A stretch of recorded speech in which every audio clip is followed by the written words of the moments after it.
We spend so much time in our default network, in our autopilot. We spend so much time there, and that's exactly where we should make the big changes.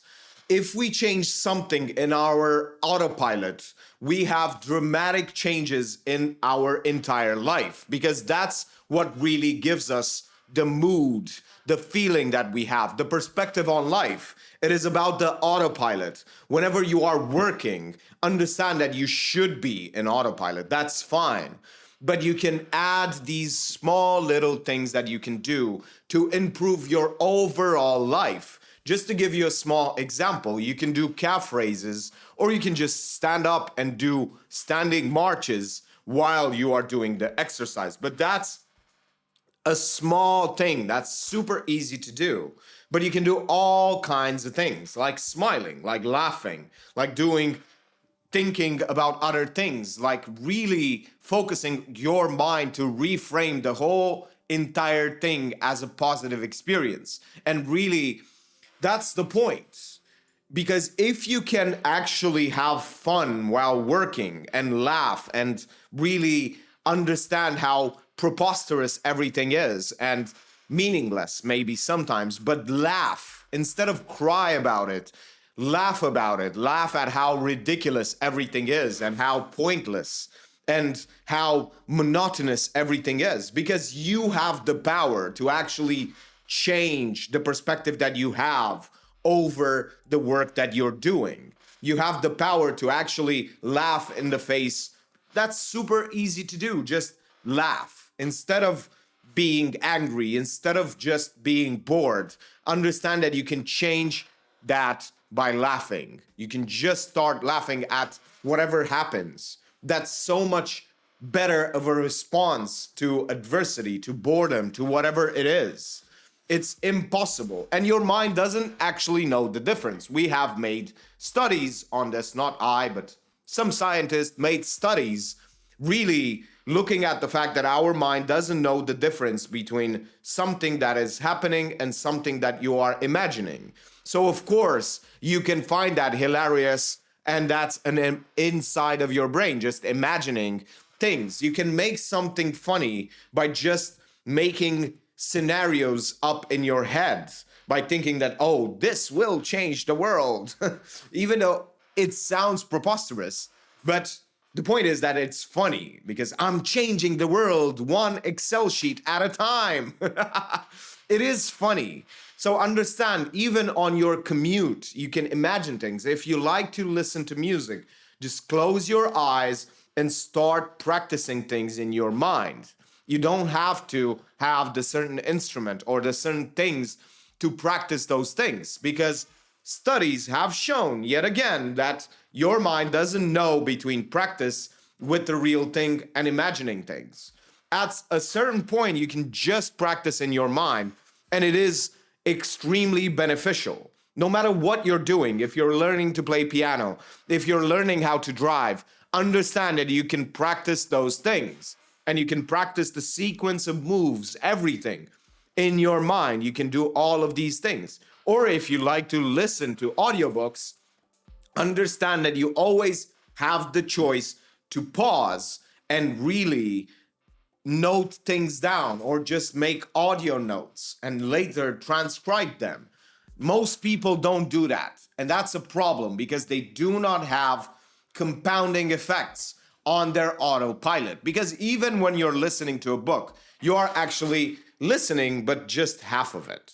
You're not really paying attention because you don't have this underlying question of how can this solve my problems? How can this make my life better? What do I like about this? And just start writing it down. Just start taking paragraphs, start really talking about those things and produce something as opposed to just consuming.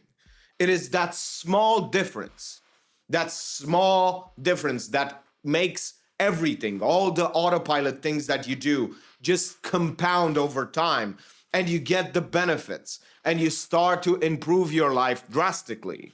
It is that small little difference. And I cannot stress this enough. Your mind doesn't know the difference between reality and what you are imagining. So understand that you can practice a lot of things. You can put scenarios that make that horrible thing really, really interesting, that boring stuff really funny, and you can just do all of these things. And if you do that, you will change the way that you feel, your outlook on life, and even tough situations that you are in will improve just by changing the way that you look at things. And that's the point. We have this power to make anything funny by just adding a scenario, just adding something a little bit different. Like understanding that if, let's say, you work, I don't know, you just put heavy boxes for Amazon, you just move very, very heavy boxes on Amazon. For Amazon, all you can do is just be like, oh, I'm a little bit of a robot. And just understand that that makes it better. You just view yourself differently. You just view yourself a different way. Or like, imagine all of the things that can be in the boxes. That can be something very funny. Imagine just moving the funniest objects. You don't know what's in the box, so you might as well imagine it's anything. Diamonds, I don't know, sexual toys, anything that makes you laugh. Anything that makes you laugh. And then you can also imagine all of these things going to people and what people do with them. You have the power to make any funny scenario while you are working and just laugh at it. The more you laugh at it and at the things that are happening, the easier it is to actually feel better. But you don't have to really laugh. You can just do it as a habit. And soon enough, you will find hilarious things because your mind doesn't like cognitive dissonance. So when you're laughing, it doesn't understand that you're really not having fun. It only sees that you're laughing. So it's going to be like, oh, maybe this guy is really liking what he does. And you're going to feel good about what you are doing. It's such a powerful habit to just laugh, no matter if you have a reason or not. It's so much easier to laugh when you have a reason, but it's so much better to laugh when you have no reason at all. That's a superpower. If you can laugh, even if it's a fake laughter or a forced laughter, if you can laugh when you have literally zero reason, I think that that's the most hilarious thing. To have no reason, to not find any reason on this planet to laugh. That's the most preposterous thing.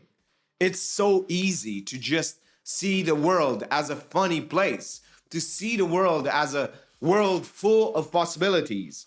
You have this power to change the way that you look at the world. But the only way to do that is to change when you are on the autopilot, when you are in the default mode. That's when you actually change. Because most of the time you are operating based on default. You are not operating consciously. So understand that that has a bigger effect than if you were just to do it consciously. Just do it, just that small little change at a time. It's not baby steps because we are using 8 hours of work or 1.5 hours of commuting to just do that because we are limited in the actions that we can take, but we can still add a little bit more and make that whole experience work for us. We not only get paid in our work, but we improve our mood. We have more energy. We have more things. So you don't really have to waste all of those hours. And that's the point of training your autopilot. You can do it in all activities, no matter what they are. You can even do exercises. You can think about better things. You can imagine practicing. You can make funny scenarios. You have all of these strategies, and yet you are not using any of them. Understand that you can pair things up. When you are listening to something, you can do exercises. When you are listening to music, you can imagine things. When you are listening to music, you can imagine things and do exercises. That's a triple benefit. And you can do so many more things than other people if you just combine those things. It's so much easier to build more habits when you just combine them together. And certain habits only require you thinking, they don't require you moving. And you can use that fact to add an exercise in. Some things just require you imagining, so you can listen to things. You can even speak. You can do all of these things while you are practicing the physical activity or the listening activity or the thinking activity. All of these things can be put together to have a super habit that trains your autopilot. That's how I'm going to call them. Super habits. Super habits.